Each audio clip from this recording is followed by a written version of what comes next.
গৈ পেলাই নাম গুণ গাব তেওঁলোকে তাৰ বিনিময়ত একো নিবিচাৰে কোনো মানুহে নিবিচাৰে যদি সেইটো আৰম্ভ কৰিব পৰা যায় মই ভাবো এটা সাংঘাতিক আৰম্ভণি হ'ব সৰু সৰু যেন লগা কামবোৰো অতি গুৰুত্বপূৰ্ণ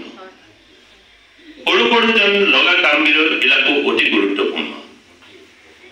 আজি এখেতে বিহু নামৰ কথা কৈছে বিহু নাম গাইছে আজি যদি নৰ্থ ইষ্ট আৰ্টিষ্টিক টেলেণ্টে জিকি জাৰি কথা তেনেকে ভাবে ইনত যদি আমি গৈ পেলাই এনেকুৱা এটা ব্যৱস্থা কৰিব পাৰোঁ কোনোবা এখন কেন্দ্ৰীয় স্থলত ইয়াত কোনো ধৰণৰ ধৰ্মৰ কথা নাথাকিব আমি সকলোৱে গাওঁ কাৰণ ইয়াত যেতিয়া জিকিৰ গোৱা হয় আমাৰ মন আমি নিজে নিজে গুণগুণাই থাকোঁ জিকিৰটো ৰাতিপুৱা যেতিয়া ৰেডিঅ'ত কোনো তাৰপিছত দিনটো আমাৰ মনত দেখোন সেই স্মৃতিৰ সফুলাটো থাকেই গতিকে এই স্মৃতিৰ সফুলাটো আমি এৰি দিব নালাগে যিবিলাক স্মৃতিক লৈ আমি সুন্দৰকৈ জীৱন যাপন কৰিব পাৰোঁ আমাৰ অসমীয়াত্বটো আমি অনুভৱ কৰিব পাৰোঁ সকলো আছে আমিহে নুগুণো নলওঁ নহয়নে বাৰু